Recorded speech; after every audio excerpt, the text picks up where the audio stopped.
So as you know, the title or the subject is a totally new subject. Because till now we were just talking about IT and IT and IT, and I can see also at the backstage people looks like for some reason they are not taking interest. So I realized that why not then, rather than talking about this cyber security, so let's start a mushaira, right? So we don't need to talk about this very critical subject. So in this poetry, which I took from Munir Niazi, he is talking about what? हमेशा देर कर देता हूं मैं हर काम करने में, जरूरी बात कहनी हो कोई वादा निभाना हो. So how I'm gonna correlate this with such a very, I will say, dry subject? What happened 50 years back, once internet was introduced? Unfortunately, by design, internet was introduced with full insecurity. So by design, internet is insecure. So rather than learning lessons from this technology, where it looks like the technology is always lagging to pay respect to cybersecurity, हमेशा देर कर देता हूं. This is what I'm trying to correlate.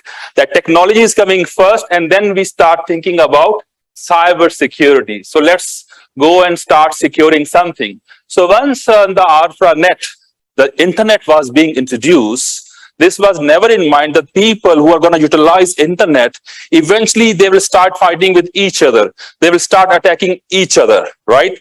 So till now, as of today, we are paying that cost. What? Because by design, as far as internet was insecure, still all companies, vendors, they are making business. And we as a CISO also, keeping ourselves very much engaged.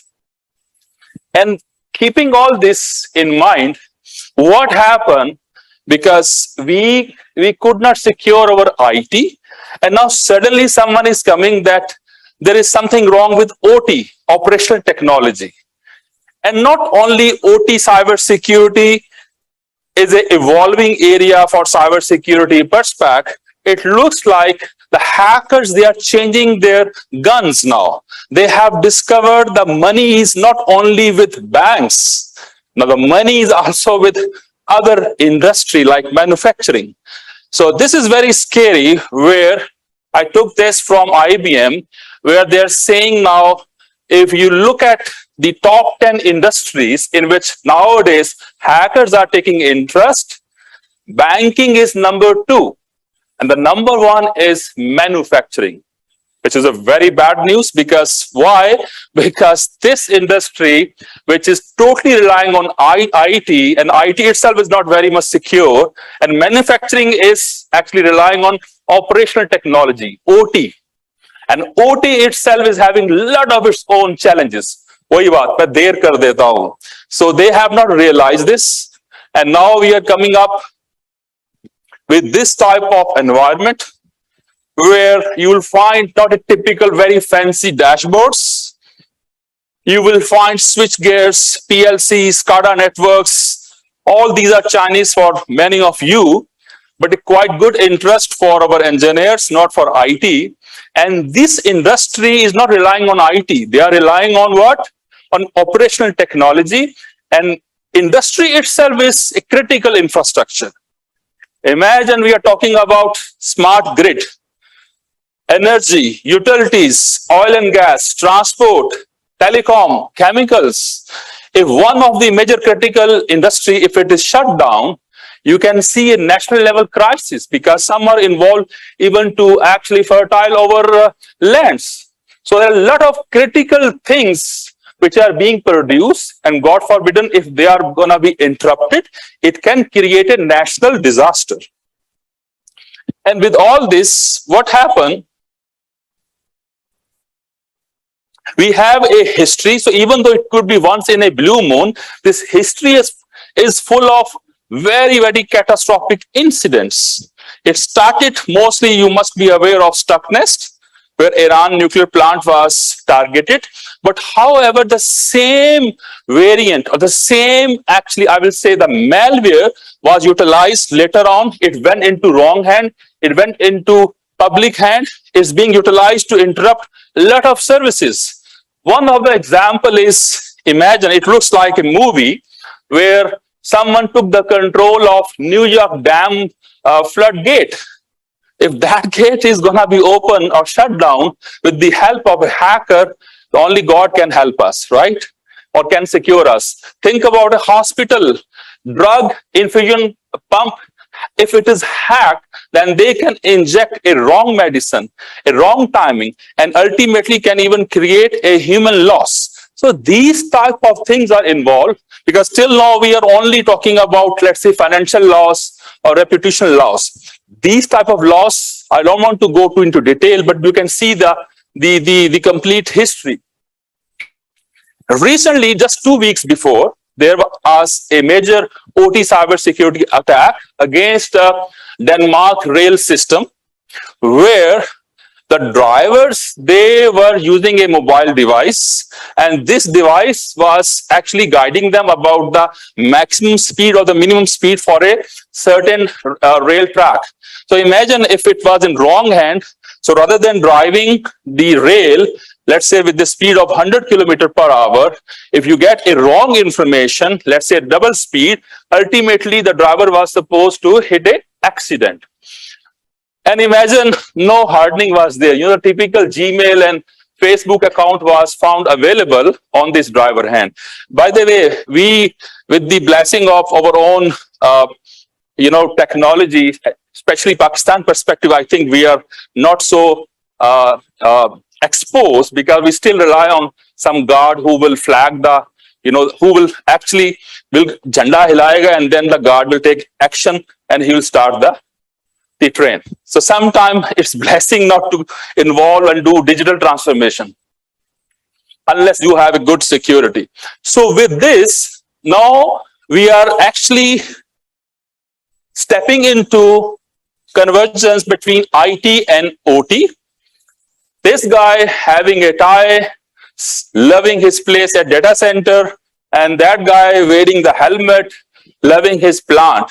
And we are trying to converge both network wire, because if you want to really enjoy the intelligence available on the internet, you'll have to give them access. You'll have to expose your plant so that you can make lot of saving. You can actually get exposure to a lot of learning globally happening across different plants. So this convergence is the need of the time.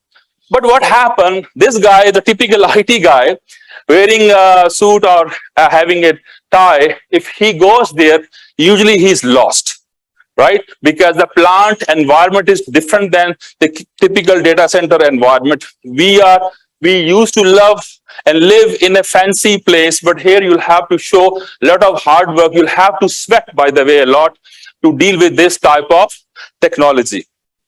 So that itself is a challenge. So if we just compare technology or the industry, so industry perspective, if it is a bank or telco, confidentiality really matters there. But in case of a OT plant, let's say power or energy or manufacturing, the typical CIA goes into reverse direction. So here the confidentiality, integrity, and availability is the top priority, but their availability, integrity, and last but not the least, confidentiality is the major area to be to pay more attention. Because a plant can never ever expect a availability issue, because if the plant is off even for 1 hour, it can introduce a loss of millions of dollars. That is a big difference. Also, if you look at this, this is a typical network architecture, which is totally different from IT, where you will find PLC, SCADA network, DCS system. I know these are all Chinese, as I said earlier, but these systems, they remain at different layers. We call it Purdue model. So there are different levels. And as far as someone is going to join level 3 or level and above, they are going to expose themselves on the internet, and the number of threats, they increase accordingly, and you'll have to put control accordingly. So if I compare in summary, what is the major difference between IT and OT? So in IT is mostly for enterprise, but OT itself is the industry. IT is dynamic, high traffic, but in OT is very, very low traffic is available, but it is very much determined for its for its mean. Incidents are very frequent in IT, but in OT, even though it could be once in a blue moon, as I said earlier, it can create a big disaster. Data is a king, but in case of OT, the process is the king. No one can go and change the process. I give you example. In case of IT, the maximum action or the easiest action is if you don't fix, go and restart the server, right? Here you can't afford a restart. You're talking about a shutdowning a plant, which has a lot of interdependency services. Sometimes even to restart a plant, you need 4 days because first you will start, let's say, the boiler, then the engine, then the electrical plant, and XYZ, and then eventually you will get the production line working. So there is a big difference. Last thing is, in case of IT, we talk about patches. Security patches should be deployed on timely manner, but in case of OT, you will be surprised that OT is living at the mercy of having patches which are, like, say, 10 years old, 20 years old. So that's why that is very scary, because if someone is determined, then he can create easily a big incident. Now, in order to solve this, similar to IT, there is a concept of industrial control system CERT. These are available, and similar to IT, you will find different OEM like ABB, Yokogawa. These type of OEM, they are releasing their vulnerabilities, but not necessary. The people will dare to immediately patch the same way they patch their IT system. And that's why somewhere they remain vulnerable. These are the history or the latest trends which are talking about all applicable risks across different industry. I have selected chemical, electrical, manufacturing, and you can see even the type of risk are different than IT. For example, one of the risks is loss of view. What does it mean? So imagine if a plant engineer is sitting in front of a big command and control center, and suddenly he is not able to see what is the pressure of his turbine. If you are going to make him blind, you don't know the next step is kind of explosion, God forbid, or what else. So this type of risks are applicable, which can be made with the help of cybersecurity attacks by all the cyber criminals. And one should be very careful to put control to discourage or actually contain this type of risk. So there is a kind of misconception during the life cycle of plant. People believe we are living in an area where there's something called air gap. So no matter we have these vulnerabilities, but they are not directly connected with the internet.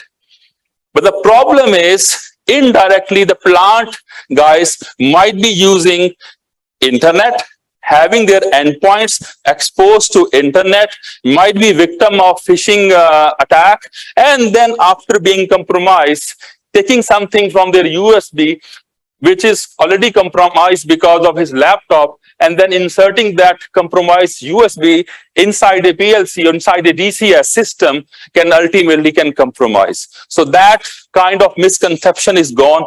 People believe, there is a kind of firewall which will protect. So that mentality is gone. This is all old age or subjective things. The OEM believe that they are the master. No one should touch this holy, plant, and they can do whatever they want. But now escorted sessions are required. Remember, in case of Iranian nuclear power plant attack, the maintenance engineers was found guilty to introduce the malware because he was not properly escorted by their plant team. So never leave the OEM alone. Always you'll have to actually show your interest and guard them accordingly.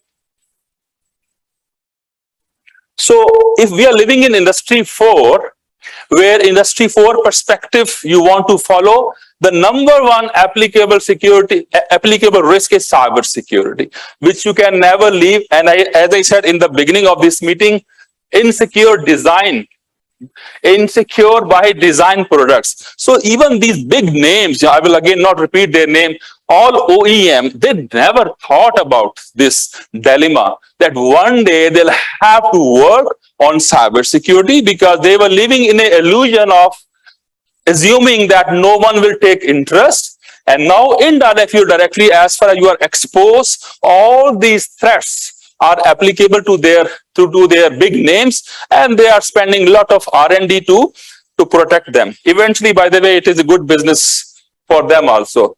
Thanks to our local regulators, NAPRA. So in the OT industry, they are the first as a regulator who has introduced a kind of OT IT cybersecurity framework. These are all the requirements. We will also discuss during the panel discussion. But I'm happy, at least regulator perspective, in addition to State Bank of Pakistan, PTA, now we have a third regulator, which is not talking about only IT, but not OT cybersecurity perspective. They are paying attention, and this is need of the time. As I said, we are talking about national level infrastructure security, which is not only limiting to banking industry or telco industry, that we all need to realize. And if you want to implement in a systematic way a control, the idea is similar to ISO 27001. In OT, there is a standard called 62443. It's a very systematic framework. And similar to ISO 27001, you can start certifying your OT plants accordingly in a systematic way, rather than taking a panic call to start where you don't know where to start. Okay. Now, last slide. Is there any way where we can certify or we can tell our organization where it is a combination of OT and IT areas? So there is a kind of maturity model we call C2M2. This is called Cybersecurity Capability Maturity Model. It is the only model which is available to certify you for IT plus OT. Okay, so that is very much applicable. So eventually you can go and say, guys, I have achieved MIL 2 level. So that will actually give a lot of satisfaction to top management that you are not exposed to this type of attacks. And finally, what will happen? So you start your journey with ISO 27001 to certify your IT assets. Then you also start IE 62443 to certify your OT assets. And eventually, if you want to know whether you have really achieved a quite good maturity level, then use this C2M2. It is the only framework globally available to give you this much of satisfaction. And then you can actually follow your path in a more strategic way. This is the summary of my whole presentation, that OT, if you want to work, it is quite similar to IT, where you'll have to introduce the governance structure. You'll have to develop OT related policy. Small example, a password policy could be a 2-minute job in case you're gonna write for IT. But I remember once I was writing a password policy for a OT, it took more than 9-10 hours. Why? Because all those things which you imagine while talking about security control, not necessarily applicable due to a lot of limitations. So you have to introduce a new governance mechanism, new OT policies. Second thing is and this is what we are doing, you'll have to introduce a penetration testing service to test your OT plants. I can give you assurance, a lot of OEM comes, they do next, and eventually they introduce a lot of vulnerabilities. So unless you have your own in-house resources, no one can go and challenge them properly. So that is also very much required.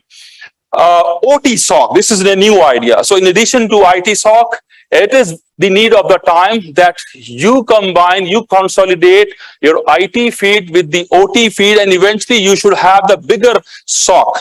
right?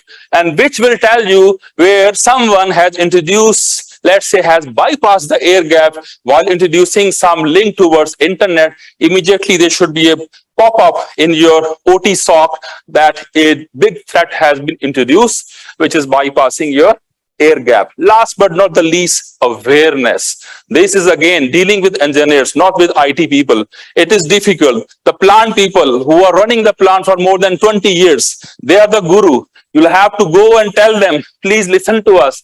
Start listening, start understanding these vulnerabilities. It's a tough job, but you'll have to maintain this the same way, we go and convey our messages while talking with typical IT people.